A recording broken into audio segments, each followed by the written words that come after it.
అవగాహన కాదు. నేను దేవునితో నిబంధనలో ఉన్నాను. ఈ నిబంధనతో నేను అనుసంధానమై దేవుడి యొక్క దీవెన నేను అనుభవించాలంటే ఈ సూత్రం నేను కనుక్కున్నాను, వాక్యంలో ఈ నియమం కనుక్కున్నాను. ఆ నియమం ప్రకారంగా నేను జీవిస్తే ఖచ్చితంగా ఆశీర్వాదం నేను అనుభవిస్తాను. అయితే ఒకప్పుడు చాలా ఆర్థిక ఇబ్బందుల్లో ఉన్న నేను ఈ రోజు ఎంతగానో ఆశించబడ్డానంటే ఆ యొక్క అవగాహన కలుగుట ద్వారా చేశాను కాబట్టి దీవించబడ్డాను. హల్లెలూయా. దేవుడు పక్షపాతి కాదు, కానీ నీవు చేయాల్సింది చేయకపోతే ఏం చేస్తుంది? నీ అవగాహన లోటు, లేకపోతే నీకున్న అవగాహన పరిమితిని బట్టే నువ్వు అనుభవిస్తున్నావు ఈ జీవితంలో. ఆ అంశంలో నీకు అవగాహన లేకపోతే చూడు, ఒక్కొక్కరు ఒక్కో అంశంలో ఎక్కువ అవగాహన ఉంటుంది, కొద్ది విషయాల్లో అవగాహన ఉండదు. అందుకే ఒక్కొక్కడు స్వస్థత బాగా పొందగలడు, ఆర్థికంగా ఆశించబడలేడు. వాడు చెడ్డోడా? వాడు అపరిశుద్ధుడా? కాదు. ఆ అంశంలో వాడికి అవగాహన లేదు. అందుకే ఎంత గొప్ప భక్తుడైనా సరే వాక్యం వినాలి. ఎందుకంటే నాకు అన్నీ తెలుసు అని గర్వించినప్పుడు క్రొవ్విన హృదయంగా మారుతున్నాడు. కానీ దేవుడు నాకంటే ఎక్కువగా తెలియపరిచిన బిడ్డలు ఉన్నారని గ్రహించి వారిని వినాను నేను. అందుకే నీ మేలు కొరకు లోకంలో అద్భుతంగా వాడుకుంటున్నటువంటి దేవుడు వాడుకునే గొప్ప గొప్ప దేవుని సేవకుల్ని మీ ఆశీర్వాదం కొరకే నేను ఇక్కడ తీసుకొని వస్తున్నాను. హల్లెలూయా. మీరందరూ ఎంతమంది వచ్చారు దేవుడు ఓయిడిపో గారి మీటింగ్? ఆశించబడ్డారా? ఎంత గొప్ప వాక్యం చెప్పారు. వాక్యం చూడండి, గొప్ప మాటలు చెప్పడం కాదు, గొప్ప క్రియలు చేస్తున్నారు. చూసారా ఎంత పెద్ద ఎత్తున దేవుని సేవ చేస్తున్నారు వాళ్ళు. మాటలు ఎవరన్నా మాట్లాడగలరు, క్రియలు చేసి చూపించాలి. ఆమె అందుకే వాక్యం ఏముంది? నా మాటలు మీరు నమ్మకపోయినా నా క్రియలు చూసి నమ్మండి అన్నాడు యేసయ్య. హల్లెలూయా. అందుకే మనం వాక్చాతుర్యంతో నువ్వు సంఘం కట్టలేవు. హల్లెలూయా. వాక్చాతుర్యంతో సంఘం కట్టలేవు, దేవుని క్రియలతో సంఘం కట్టగలరు. జనులారా వినండి, మోసపోకండి, మతపరంగా జీవించకండి, దేవుని యొక్క వెలుగు కొరకు ఆశించండి. అందుకే నేను ఇప్పుడు ఎవడు నన్ను ఆపమన్నా నేను ఆపను. ఏది? దశమ భాగం ఇవ్వడం. ఎందుకంటే అంత ఖచ్చితంగా అవగాహన వచ్చింది నాకు దాని విషయంలో. ఆమె చెప్పండి. అలాగే మీరు కూడా ఏ అంశాల్లో మీకు అవగాహన కలుగుతుంటుందో ఆ అంశాల్లో మీరు గొప్పగా ఆశించబడతారు. వెలుగురు కావాలి, దేవుని వాక్కు కావాలి. పేతురు రాత్రంతా కష్టపడ్డాడు. ఏం పట్టాడు? శూన్యాన్ని పట్టాడు. ప్రాక్టీస్ లేదా, ఎక్స్పీరియన్స్ లేదా, తెలియదా ఏం చేస్తున్నాడు? అన్నీ చేశాడు, అంత చేయగలిగిందంతా చేశాడు. విసుగుతో విరక్తితో వాళ్ళని కడుక్కుంటా ఉన్నాడు. ఆ సమయంలో యేసయ్య వచ్చే ఉన్నాడు, నాకు నీవు ఓడనివ్వు. ఇచ్చిన తర్వాత యేసయ్య ఉన్నాడు, చేపలు రా అన్నాడా? లేదు. ఏమన్నాడు? లోతులో నీ వల వేయమన్నాడు. అది అవగాహన, అది వెలుగురంటే, అది ఇన్స్ట్రక్షన్ అంటే. ఇన్స్ట్రక్షన్ అంటే ఇది చెయ్యాలి అని చెప్పడం, కమాండ్ లాంటిది. కాబట్టి పేతురు మాట్లాడలేదు. అయ్యా నువ్వు చెప్తున్నావు, నా జ్ఞానానికి తట్టడం లేదు, నాకు ఇది చాలా అపోహగా ఉంది, చాలా విభ్రాంతి చెందించే వాక్యంగా ఉంది, కానీ నేను చేస్తాను. హల్లెలూయా. మరి అదే యేసయ్య ఒకరోజు చేపలు చేతిలో పట్టుకొని దేవా దీవించాలని చేపలు పెరిగారు. ఎందుకు చేశాడు నాకు తెలియదు, కానీ చేశాడు. దేవుడు ప్రతి వ్యక్తికి ఏ రకమైన అవగాహన ఇస్తాడో ఆ వాక్యాన్ని బట్టి అది చేయాలి మనం. అప్పుడు నీ విడుదల. ఏ యేసయ్య అయితే లాజరు రా అన్నాడు, అదే యేసయ్య గుడ్డోనే ఉన్నాడు, వెళ్ళి నీ కళ్ళు సిలోయం కొనేలో కడుక్కోమని. మరి ఆయన స్వస్థపరచలేదా? ఇలా ముట్టి ఎందుకు చేశాడు? అది ఆ సమయానికి దేవుడిచ్చిన అవగాహన. అర్థమవుతుంది మీకు? అందుకే మనము దేవునితో సన్నిహితముగా ఉండాలనే ఆశ పెరగాలి. ఎందుకంటే ఇది ఒక ఫార్ములా కాదు, ఇది మ్యాథ్ కాదు, ఇది సైన్స్ కాదు, ఇది రిలేషన్షిప్. ఎవరైనా వివాహం చేసుకున్నోడు సైంటిఫిక్గా బ్రతుకుతే ఎంతకాలం బ్రతుకుతుంది ఆ వివాహం? రోజుకు 3 సార్లు ఐ లవ్ యూ డార్లింగ్ చెప్పాలి, 3 రోజులకు ఒకసారి ఒక గిఫ్ట్ తెచ్చేయాలి అని అన్నీ రాసుకొని ఆ ప్రకారంగా ఫార్ములా ప్రకారంగా జీవిస్తే అది నిజమైన ప్రేమ, లేకపోతే అది నిజంగా ఆ యొక్క సంబంధం బలపడుతుందా? ఎందుకు నీ భార్య గుర్తు ఈడు ఎవడో వీడు చెయ్యాలి కాబట్టి చేస్తున్నాడు, నీ భర్త కూడా అలాగే చెయ్యాలి కాబట్టి నాకు అలాంటి వద్దు అంటే నీ హృదయంలోంచి రావాలి నువ్వు చేసే. ఆమె దేవుడు కూడా అదే కోరుతున్నాడు. సైంటిఫిక్గా మ్యాథమెటికల్ ఫార్ములాలో మనం ఏది చేసినా అది మతముగా నియమించబడదు. ఇది రిలేషన్షిప్. అందుకే దేవా నాకు అది కావాలి ప్రభా, నాకు ఇది కావాలి ప్రభా, నాకు భార్య కావాలి, నాకు భర్త కావాలి, నాకు పిల్లలు కావాలి, నాకు ఉద్యోగం కావాలి, నాకు డబ్బు కావాలి, నాకు వీసా కావాలి అని ఎవరు ప్రార్థన చేస్తారు తెలుసా? చిన్న కుర్రోళ్ళు,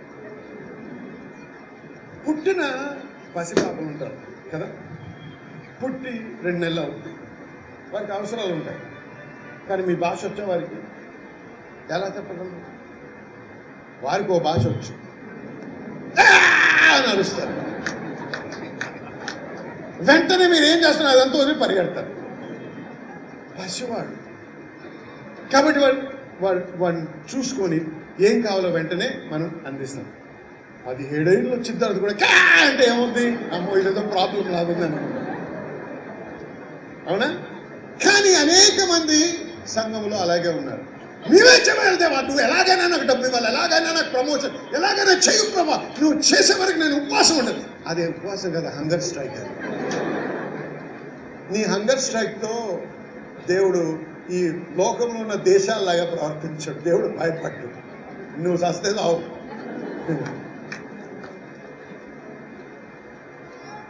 కానీ చావాలని కోరడు దేవుడు. ఆమె దేవుడు నువ్వు బలవంతం పెట్టలేవు, నువ్వు భయపెట్టలేవు. నేను నువ్వు చేయకపోతే నేను సస్తానంటే సరే నీ ఇష్టం అని అంటాడు దేవుడు. నేను చావమంటం లేదు, నేను చంపటం లేదు. నువ్వు చావాలనుకుంటే నీ ఇష్టం, ఎందుకంటే దేవుడు ఎప్పుడు కూడా మన చిత్తానికి అడ్డు నిలబడు.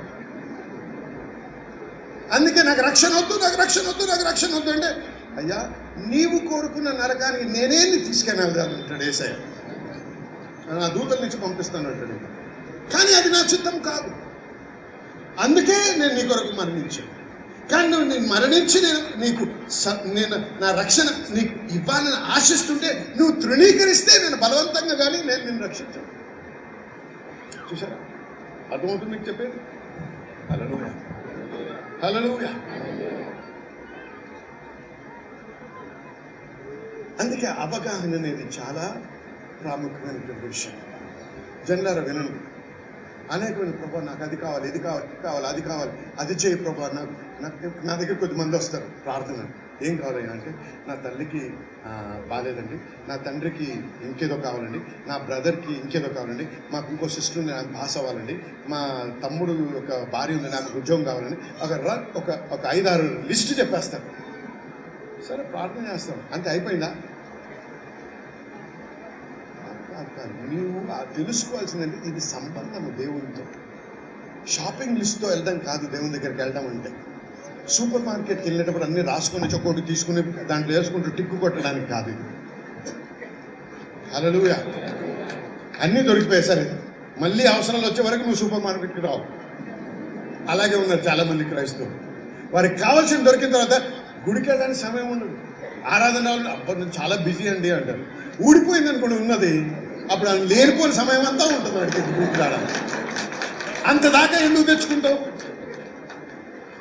హల్లెలూయా, హల్లెలూయా.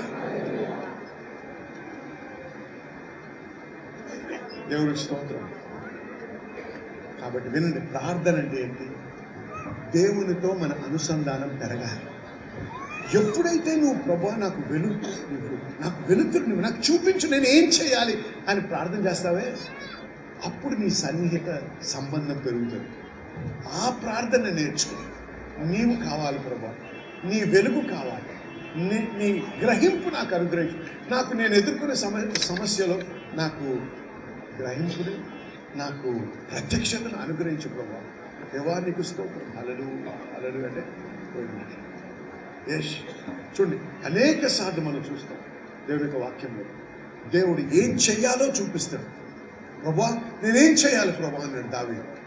వాడిని వెంబడించు, నువ్వు కోల్పోయినంతా కూడా తీసుకొని వస్తా ఉన్నాడు దేవుడు. హల్లెలూయా. అది నేను మాట్లాడేది దాని గురించి. అటువంటి సంబంధం రావాలంటే నాకు అది కావాలి, ఇది కావాలి, ఇది కావాలి, అది కావాలి అడగడం కాదు. అడగడంలో తప్పు లేదు, కానీ నీ ప్రార్థన అంతా అడిగే ప్రార్థన అయితే నువ్వు అడుక్కునేవాడు అనమాట. కుమారుడికి అడుక్కునేవాడికి తేడా ఏంటి? ఎవడైతే అది కావాలి, ఇది కావాలి, ఇది కావాలని ప్రార్థన చేసినప్పుడు ఆమె నేను బయటికి వెళ్ళిపోతాడు, ఆడు అడుక్కునేవాడు. కుమారుడు ఎవడు? ప్రభా నాకు అవసరాలు ఉన్నాయి, కానీ ప్రాముఖ్యంగా నాకు నువ్వు కావాలి ప్రభా, నా సంబంధం పెరగాలి ప్రభా, నేను తెలుసుకోవాలి నాయన, నీతో నేను సరైన సంబంధం జీవించి నీకు సంతోషాన్ని కలిగించే జీవితం నాకు కావాలి, నాకు కలిగించు ప్రభా, నేను తెలుసుకోవడానికి సహాయం చేయ ప్రభా, నా కన్నును విప్పు ప్రభా, నిన్ను గ్రహించడానికి సహాయం చేయండి ప్రభా, మీ కొరకు నేను సేవ చేయాలి ప్రభా, నేను ఏ విధంగా మీకు సంతోషాన్ని కలిగించగలను ప్రభా, నాతో మాట్లాడండి ప్రభా. ఇది నీ సన్నిహిత సంబంధాన్ని బలపడుతుంది. అప్పుడు భాషల్లో మాట్లాడు. అవసరాల కొరకే కాదు, ఎప్పుడైనా సరే నువ్వు ఎవరి దగ్గరికైనా వెళ్ళినప్పుడల్లా నీ అవసరాల కొరకే వెళ్తే వాడు ఏమనుకుంటారు నీ గురించి, ఎటువంటి అభిప్రాయం ఉంటుంది నీ గురించి? ప్రేమించగలరా అటువంటి వారు? అవసరం తిరగానే నువ్వు ఎవడవన్నా వాడికి తెలియదు, మళ్ళీ అవసరం వచ్చే వరకు. అది మతపరమైన జీవితం. హల్లెలూయా. ఏమన్నా ఏది ఆటంకంగా ఉందండి? మనకి ఆ ప్రత్యక్షత లేదు కాబట్టే మనకు దేవుడు మనకు వాగ్దానం ఇచ్చిన వాగ్దానం అనుభవించలేని స్థితిలో ఉన్నాం. ఏం చూస్తున్నారు వారు? ఆజానుబాహుల్ని, కోట గోడల్ని. వారు ఏం గ్రహిస్తున్నారు? మేము సస్తాము అని. యెహోషువ ఏమంటున్నాడు? కాదు కాదు కాదు, నేను ఇంకేదో గ్రహిస్తున్నాను. ఏంటి? ఇప్పుడు కానీ మనం వెళ్తే సమస్తము మనము సంపాదించగలం. చూసేది ఒకటే, గ్రహించేదిలో తేడా ఉంది. చూసేదరు కానీ గ్రహించలేదు. అందుకే వాక్యం చదివేటప్పుడు పుస్తకం చదివినట్టు, నావల్ చదివినట్టు చదవకూడదు. హల్లెలూయా. దేవుడు నీతో మాట్లాడుతున్నాడు అనే అవగాహనతో చదవాలి. అప్పుడు నీతో దేవుడు మాట్లాడతాడు. Samuelson has been coming to our church for the last 2 years, and for the last 6 years he was supposed to get some IT returns, and he was running from pillar to post, contacting several officials, but nothing was working out. It so happened that he's been coming to our church, and every time a word was released for held up money being released, he stepped into the frame and received that word, but instantly nothing happened. He did not lose hope. Brother Subhash also kept encouraging him every time the word was released, that word was for him and it would surely manifest in his life. He stands here to testify that even as he stood on the word, confessed the word, and he did not lose hope. Just about 3 days ago, the word released for held up money manifested in his life, because he got all the IT returns which were held up for the last 6 years, and the amount that he got was 2,11,400 rupees. It is only because of the hand of the Lord and the work of God in his life. He stands here to testify and give glory to the name of Jesus. మధ్యమైనటువంటి Samuel అనేటువంటి ఒక సహోదరుడి జీవితంలో మీరు అద్భుతమైన కార్యం చేయించున్నారు. 2008వ సంవత్సరం నుంచి తనకి IT refund funds నుంచి కొంత డబ్బు రావాల్సి ఉంది. ఇన్ని సంవత్సరాలు గడిచిపోయినా మరి అనేక మందిని కలిశారు, కానీ ఏ విధమైనటువంటి ఫలితం లేదు, ఆ డబ్బులు తనకి రావడం లేదు. అయితే సుభాష్ గారు అనేటువంటి ఆ బ్రదర్ గారి ద్వారా మన సంఘానికి రావడం జరిగింది. మరి సంఘానికి వచ్చినప్పుడు మరి వాక్యం ద్వారా బలపడ్డారు. మరి ప్రత్యేకమైనటువంటి మాట తన పరిస్థితి గురించి నిలిచివేయబడినటువంటి డబ్బులు మరి దేవుని అనుగ్రహం బట్టి మరి విడుదల కానున్నటువంటి మాటలు ప్రత్యేకంగా మరి పాస్టర్స్ ద్వారా మరి విడుదల చేసినప్పుడు పొందుకోవడం జరిగింది. ఆ మాట నెరవేర్పు కొరకు తన మరి విశ్వాసంతో నిలబడి ఉన్నారు. మరి కరెక్ట్గా మరి 3 రోజుల క్రితమే మరి తన మరి అద్భుతమైన రీతిలో 2,11,400 రూపాయలు డబ్బులు మరి ఆ యొక్క రీఫండ్ అంతా కూడా రావడానికి ప్రభు సహాయం చేశారు. కేవలం దేవుని కార్యంగా మన మధ్యలో సాక్షిస్తున్నారు. ప్రభు నామానికి సమస్య. ఎప్పుడైనా సరే అవగాహన వస్తే అవగాహన నిన్ను ఏదో క్రియేట్ చేయడానికి ముందుకు నడిపిస్తుంది. క్రియేట్ చేయకపోతే నీకు అవగాహన రాలేదన్నమాట. చూడండి, మత్తయి సువార్త 7వ అధ్యాయం 24 నుంచి 27 వరకు చదివినట్లయితే ఇద్దరు గురించి రాయబడింది. ఒకడు జ్ఞానవంతుడు, ఒకడు బుద్ధిహీనుడు. ఇద్దరు కూడా అదే సంఘానికి వస్తున్నారు, అదే పాస్టర్ కింద అదే వాక్యం అంటున్నారు. ఒకడేం చేస్తున్నాడు? వచ్చి విన్నట్టుగా వెళ్ళి చేస్తున్నాడు. అవగాహన వస్తున్నాడు. వినగానే ఇది సత్యం, అవును ఇలా చేయాలి, పాస్టర్ గారు చెప్తున్నారు, ఇది సత్యం, ఇది వాక్యంలో ఉంది కాబట్టి చేయాలి, చేస్తా ఉన్నాడు. ఇంకో వ్యక్తి ఏమంటున్నాడు? ఎంత బాగా చెప్తున్నారండి మీరు వాక్యం, మీలాగే ఎవరు బోధించలేరండి, వచ్చి నాతో మాట్లాడుతుంటారు ఇలాగా. పాస్టర్ మీరు చాలా బాగా చెప్తారండి, దేవుని స్తోత్రం బాగా చెప్తున్నాను, మరి నీ జీవితంలో ఏమైనా మార్పు ఉందా లేదా అది ముఖ్యం. నేను ఎంత బాగా చెప్తున్నాను అనేది ముఖ్యం కాదు, నీ జీవితంలో మార్పు ఉందా లేదా. ఎందుకంటే నేను ఒక స్పీకర్ని కాదు, నేను ఒరేటర్ని కాదు, నేను ఒక పాలిటిషియన్ని కాదు, మిమ్మల్ని మాటలతో మెప్పియడానికి. మీ జీవితాలు మార్చబడకపోతే నా బోధ ద్వారా నేను ప్రకటించే వాక్యాన్ని బట్టి అభిషేకం కింద నీ జీవితంలో మార్పు కలగకపోతే అది అంతా వ్యర్థమే. ఎంత గొప్ప వాక్య చాతుర్యం. ఎందుకంటే నా వాక్ చాతుర్యం కొరకు దేవుడు నన్ను పిలవలేదు, మీ జీవితాలు మార్చబడాలని పిలిచాడు దేవుడు. హల్లెలూయా. కాబట్టి నేను ఎంత గొప్పగా మాట్లాడుతున్నాను, ఎంత దరిద్రంగా మాట్లాడుతున్నాను ఈ విషయం కాదు. ఇక్కడ మీ జీవితాల్లో మార్పు జరగాలి. వాడు వింటున్నాడు, అయ్యా చాలా బాగా చెప్తాడు, మా పాస్టర్ గారు చాలా బాగా చెప్తారు. సరే చెప్తారు, కానీ నువ్వు ఇంకా అదే అనారోగ్యంలో ఉంటావు, ఇంకా అదే ఆర్థిక ఇబ్బందుల్లో ఉంటావు, ఇంకా సమస్యలు ఉంటావు, నీకు బాగుపడవు. కానీ చెప్పిన ప్రతి బోధ సీడీని ఇంట్లో ఉంటుంది, ప్రతి డివిడీ ఇంట్లో ఉంటుంది, కానీ చెప్పింది ఏది చేయవు. గొప్ప చెప్తా ఉంటావు, మాట్లాడుతూ ఉంటావు. వారిరువురికి కూడా అకస్మాత్తుగా ఏమవుతుంది, తుఫాన్ వచ్చింది జీవితంలో. చూడండి, దేవుని నమ్ముకొని వాక్యంలో అవగాహన నుండి దేవుని ప్రేమించి దేవుని వాక్యానుసారంగా జీవిస్తున్న వ్యక్తి కూడా తుఫాన్ ఎదుర్కోవాలి. నువ్వు దేవునిలో లోతుగా నాటబడ్డావు కాబట్టి నీకు తుఫాన్ ఉండదని ఎక్కడా రాయబడలేదు. యేసయ్య అద్దరికి వెళ్దామని నిద్రించాడు, వెంటనే ఏమొచ్చిందంటే తుఫాన్ వచ్చింది. యేసయ్యకే తుఫాన్ వస్తే నీకు రాదా? కానీ ఇది తేడా. తుఫాన్ వచ్చినా తుఫాన్ గురించి ఆయన బెనకలేదు, తొనకలేదు. ఓడ బెనికింది, తొనికింది, యేసయ్య బెనకలేదు, తొనకలేదు. హల్లెలూయా. లేచి నిలబడి గద్దించాడు. ఎందుకో తెలుసా? లోతైన పునాది ఉంది ఆయనకి. ఆ పునాది నుంచి ఏది కూడా పెకిలించబడలేదు. ఈ పునాది ఎలా సృష్టిస్తాము? అవగాహన వచ్చినప్పుడు వెంటనే ఆ వాక్యానికి లోబడి దాని ప్రకారంగా జీవించడం నేర్చుకోవాలి. అప్పుడు నీ పునాది లోతుగా తవ్వబడి లోతుగా నాటబడతావు.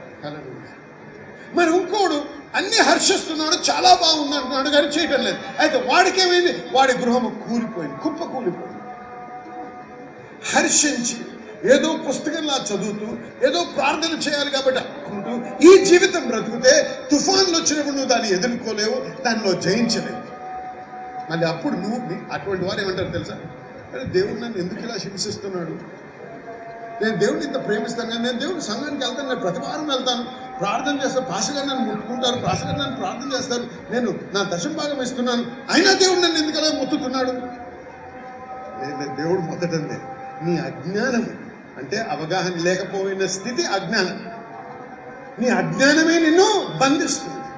కాబట్టి మన ఆశ ఉండాలి, ప్రభువా నాకు ప్రత్యక్షతను అనుగ్రహించు ప్రభువా. హల్లెలూయా, హల్లెలూయా. చూడండి జనులారా, లూకా సువార్త 15వ అధ్యాయంలో మరి ప్రాడిగల్ సన్ అంటే తప్పిపోయిన కుమారుని కథ ఉంది. ఆ తప్పిపోయిన కుమారుని కథలో మనం ఏం చూస్తున్నాము? ఆ యవనస్తుడు ఇంటికి కొద్దిగా అందరు జాగ్రత్తగా, తల్లిదండ్రులు వినండి, యవనస్తులు వినండి, పిల్లలు కూడా చాలా జాగ్రత్తగా వినండి చెప్పారు. యవ్వన పిల్లలు ఉన్నటువంటి వారు, చిన్న పిల్లలు ఉన్న తల్లిదండ్రులు కూడా చాలా జాగ్రత్తగా వినండి అని చెప్పారు. యవనస్తుడు వచ్చాడు, వచ్చినప్పుడు కొద్దిగా లేటుగా వచ్చాడు. ఎక్కడి నుంచి వస్తున్నావు అని అడిగాడు ఫాదర్. డోర్ ఇప్పటం లేదు, తలుపు ఇప్పటం లేదు, నువ్వు చెప్పు ఎక్కడికి వెళ్ళావు? ప్రతిదీ జవాబు చెప్పాలి. నా ఫ్రెండ్ని ఎవడు అడిగినా, నా స్నేహితుడు, నా తల్లిదండ్రులు ఎవరు అడగవు, నువ్వేంటి నన్ను అడుగుతున్నావు? నా వయసు తెలీదా? ఎక్కడికి వెళ్తాను, ఎక్కడికో వెళ్తాను నేను అని బెదిరిస్తారు తల్లిదండ్రులు. అడగకూడదు. డబ్బు కావాలని, దేనికి నాయన అంటే చెప్పరు, భయపడతారు తల్లిదండ్రులు. డబ్బు తీసుకుంటారు, ఇవ్వకపోతే ఇంట్లోంచి వెళ్ళిపోతారు. అదే అయింది ఇక్కడ. ఎందుకు? బందీఖానాలాగా ఉండింది ఆయనకి. నాకు కావలసిన ఫ్రీడమ్ అంటే స్వేచ్ఛ లేదు నాకు ఇంట్లో. గమనించండి, ధనికమైన కుటుంబం నుంచి వచ్చాడు ఈ బాలుడు, ఈ యవనస్తుడు. చాలా గొప్ప, అనేక మంది సేవకులు ఉన్నారు సేవ చేయడానికి. ఆయన వాడికి కావాల్సిన స్వేచ్ఛ కావాలి. ఎందుకు? ఎవడు అడగకూడదు, ఎప్పుడు లేస్తాడో ఎప్పుడు పడుకుంటాడు, ఏం తింటాడో అడగకూడదు, ఏం తాగుతున్నాడో అడగకూడదు, వాడి స్నేహితులు ఎవరో తెలుసుకోకూడదు. కానీ తండ్రి మీద ఆధారపడి ఉంటాడు. చిన్నగా ఉన్నప్పుడు వాడిని బెదిరించి వాడిని ఒక క్రమశిక్షణలో పెంచడంలో మీరు తప్పిపోయారు తల్లిదండ్రులు. ఎందుకంటే ఈ రకంగానే సమాజం పాడైపోతుంది. తల్లిదండ్రులు తీసుకోవాల్సిన బాధ్యత తీసుకోవడం లేదు. కాబట్టి ఈరోజు చిన్నపిల్లలు పెద్దగా మారి వారు చెడిపోతున్నారు, సంఘం మారిపోతాం. చాలా జాగ్రత్త. ఈరోజు నువ్వు రిమోట్ని నువ్వు కంట్రోల్ చేయలేకపోతే రేపు పొద్దున వాడి ల్యాప్టాప్ నువ్వేం కంట్రోల్ చేస్తావు? ఈ రోజు నువ్వు ఆ రిమోట్ని కంట్రోల్ చేయలేకపోతే నువ్వు వాడి సెల్ ఫోన్ నువ్వు ఎలా కంట్రోల్ చేస్తావు? నువ్వు వాడి పక్కకి వెళ్ళగానే ఏం చూస్తున్నాడో అని చెప్పి నువ్వు KL ఏ ఎక్కడుందో నువ్వు ఎతుకుతూ ఉంటావు, B ఎక్కడుంది, P ఎక్కడుందని ఇలా టైప్ చేసే లోపల వాడు ఎప్పుడో నువ్వు వచ్చే లోపల వాడన్నీ బయట కూడా చేసేసాడు. వాడు ఎక్కడెక్కడికి వెళ్ళాడు, ఏమేమి సైట్లకి వెళ్ళాడు అన్నీ కూడా తుడిచేశాడు. నీకు ఏ రకంగా ఎతికినా నీకు దొరకకుండా.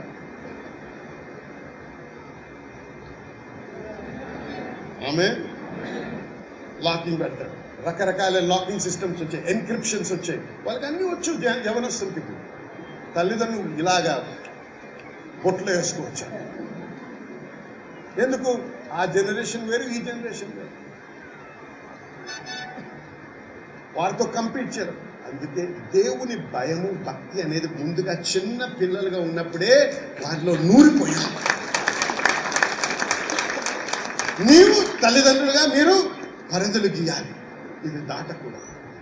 నా ఇంట్లో నువ్వు తిన్నంతకాలం నేను చెప్పినట్టు బతకాలి. నా మీద నువ్వు ఆధారపడితే నేను నీ తండ్రిని అయితే నువ్వు చెప్పింది జవదాటకుండా చెయ్యాలంతే. వెళ్ళిపోతావా? వెళ్ళు, దూరం వెళ్తావా? వెళ్ళాడు, ఎక్కడికి వెళ్ళాడు? ఏ మనిషి కాదని పందులు తప్ప ఎవడు వాడిని ఆహ్వానించలేదు. అదే గతవుద్దిని. తల్లిదండ్రుల మీద తన్ని వెళ్తే తల్లిదండ్రుల్ని దూషించిన వాడు ఎన్నడూ బాగుపడడు. నీ తల్లిదండ్రులు నీ విరోధులు కాదు. నాకు చిన్నప్పుడు ఎవరైనా చిన్నపిల్లలు యవనస్తులు అలాగే అనుకున్నారు, వద్దు, కాదు, అక్కడికి వెళ్ళొద్దు, ఇది చూడొద్దు, అది తినొద్దు, అక్కడికి వారితో కలవద్దు అనగానే మా తల్లి ఒక విలన్ అండి అంటారా కదా? నా తండ్రి ఒక విలన్ అండి. ఏది అర్థం చేసుకోండి. ఎందుకు అర్థం చేసుకోవడం తెలుసా? భవిష్యత్తును చూడగలరు. ఈ మార్గంలో నువ్వు వెళ్తే నీ భవిష్యత్తు పతనం అయిపోద్దని ముందుగానే తెలుసు. అందుకే వద్దని. నిన్ను నీ దేవుడి తర్వాత నిన్ను నీ తల్లిదండ్రుల కంటే ఎవరు కూడా ఎక్కువ ప్రేమించారు. అది గుర్తుపెట్టుకో నీ జీవితంలో. ఎవరు కూడా ప్రేమించలేదు నీ తల్లిదండ్రులంతా. వారు కాదు అంటే ఏదో మేలు కొరకే అని తెలుసు, వద్దు అంటే అది నీ మేలు కొరకే అని తెలుసు. హల్లెలూయా. ఎలా పెంచారు? దానియేలు, షడ్రక్, మేషక్ ఇంకో ప్రదేశానికి, దేశానికి, దేవుని ఎరగనటువంటి దేశం తీసుకెళ్ళినా మా దేవునికి విరుద్ధంగా మేము ఏమీ చేయము. ఆ తల్లిదండ్రులు ఎంత గొప్పవారు. దేవుడు వారిని పరలోకంలో ఎంతగా దీవించుకున్నారు. మా ప్రోగ్రామ్ చూస్తున్నటువంటి వ్యూవర్స్ నుంచి మరి చాలామంది వారి వైవాహిక జీవితంలో ఎదుర్కొన్నటువంటి సమస్యల గురించి కూడా ఫోన్లు చేస్తున్నారు, ప్రార్థన చేయమని, అలాగే ఉత్తరాలు కూడా వ్రాస్తున్నారు. మరి మీ యొక్క వైవాహిక జీవితము గురించి కూడా ప్రార్థన చేయాలని నా యొక్క ఆశ. ప్రార్థన చేయకముందు కొన్ని విషయాలు. ఒకటి ఏంటంటే, ఏదైతే దేవుడు జతపరిచాడో అది ఏ మనిషి కూడా వేరు చేయకూడదు అని వాక్యంలో ఖచ్చితంగా వ్రాయబడి ఉంది. కాబట్టి వాక్యానుసారంగా జీవించే బిడ్డలుగా ఉండాలి. ఎప్పుడైనా దేవుడు మన ప్రార్థన ఆలకించాలంటే వాక్యానికి విధేయత చూపించాలి. వాక్యానికి విరుద్ధంగా జీవిస్తూ దేవా నన్ను దీవించు, నన్ను ఆశీర్వదించు, నా యొక్క వైవాహిక జీవితాన్ని దీవించు అంటే పనిచేయదు. కాబట్టి మన జీవితం ఒకసారి దేవుని యొక్క వాక్యానుసారంగా ఉందా లేదా పరీక్షించుకుంటూ మరి సరిదిద్దుకుంటూ మనం ప్రార్థన చేసినట్టయితే ఖచ్చితంగా దేవుడు మనల్ని దీవిస్తాడు. అలాగే మరి భార్యలైన వారు భర్తల్ని ప్రోత్సహించండి. వారిని ఊరికే నాగ్ చేయదు, వారికి ఊరికే దెప్పినట్టు మాట్లాడకూడదు. అలాగే భర్తలు భార్యల్ని ప్రేమించాలి.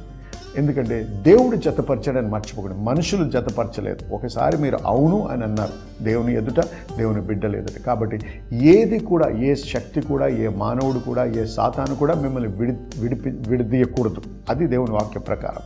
కాబట్టి నా ప్రార్థన మీరు ఆశించినట్టయితే మీ యొక్క వైవాహిక జీవితంలో ఆశీర్వాదం కావాలంటే ఇప్పుడు ప్రార్థన చేద్దాం. నాతో పాటు ఏకీభవించండి, మరి ప్రార్థన చేద్దాం. మీ చెయ్యి మరి టెలివిజన్ తట్టు చాపండి. భార్యాభర్తలు ఇద్దరు కలిసి చేయండి. ప్రభా మీకు స్తుతి చెల్లిస్తున్నాం నాయన, మీకే మహిమ కలుగును గాక. మరి యొక్క ప్రభా ఈ బిడ్డల కొరకు ఎవరెవరైతే ప్రభా వివాహంలో, వైవాహిక జీవితంలో మనస్పర్ధల ద్వారా, లేకపోతే ఆర్థిక విషయాల ద్వారా, లేకపోతే అత్తమామల విషయం ద్వారా ఏదైతే ఏంటి ప్రభా వీటి వలన వారు ఎదుర్కొనే సమస్యల గురించి ప్రార్థిస్తున్నాం. ప్రభా ఎవరినైతే మీరు జతపరిచారో ఏ మనిషి కానీ, ఏ శక్తి కానీ, ఏ సాతాను కూడా విడదీయకుండా మీరే కాపాడమని, ఈ యొక్క వివాహాన్ని మీరు బలపరచమని ప్రార్థిస్తున్నాం. ఏ రకమైన ఇబ్బంది ఉన్నా, ఏ రకమైన ఆటంకం ఉన్నా అవన్నీ కూడా తొలగిపోవును గాక. యేసు నామములో వాటిని గద్దిస్తున్నాను ప్రభా. ప్రతి విధమైన దుష్ట శక్తి ఏదైతే ఈ వివాహానికి ఎదురుగా పనిచేస్తున్నారో వాటిని యేసు నామములో ఇప్పుడే బంధిస్తున్నాను ప్రభా. వారికి విడుదల కలిగించి మరి ఒకరి పట్ల ఒకరికి మంచి ప్రేమను అనుగ్రహించండి. మొట్టమొదట ఎప్పుడైతే వివాహం చేసుకున్నారో అప్పుడు ఎటువంటి ప్రేమ ఉండిందో తిరిగి అటువంటి మొదటి ప్రేమ ఒకరి పట్ల ఒకరికి అనుగ్రహించండి. అలాగే పిల్లల విషయంలో కూడా ప్రభా వారిని దీవించండి, ఆశీర్వదించండి ప్రభా. మరి వాక్యానుసారంగా చూసినట్టయితే ఎవరు కూడా గొడ్రాలుగా ఉండరని మీరు వాగ్దానం చేశారు. ఎవరికైనా పిల్లలు లేని స్థితిలో ఉన్నందుకు భర్తల వలన కానీ, ఇతరుల వలన కానీ వారు హింసించబడుతున్నట్టయితే వారి మొరను వినండి ప్రభా. వారి గర్భం విప్పబడును కాక యేసు నామములో ఇప్పుడే ప్రభా మీ వాక్యంను ఆధారపడి మరి ప్రార్థిస్తున్నాం ప్రభా. అటువంటి ప్రతి గర్భము కూడా ఇప్పుడే విప్పబడును గాక యేసు నామములో ప్రభా. ఇటువంటి వారికి మీరు గర్భఫలమును అనుగ్రహించండి నాయన, మీకు స్తోత్రం. ప్రతి విధమైనటువంటి ఈ యొక్క మనస్పర్ధల నుంచి, ఇటువంటి అవకతవకల నుంచి మీరే విడిపించమని, ఆశీర్వదించమని యేసు నామములో ప్రార్థిస్తున్నాము తండ్రి. ఏకీభవించిన వారు, నమ్మిన వారు ఆమేన్ నాతో పాటు ఆమేన్. దేవుడు మిమ్మల్ని దీవించి మీ వైవాహిక జీవితంలో ఎంతగానో ఆశీర్వదిస్తాడు. నమ్మండి, మరి దేవుని విశ్వసించండి, దేవుని ఘనపరచండి. ఆమేన్.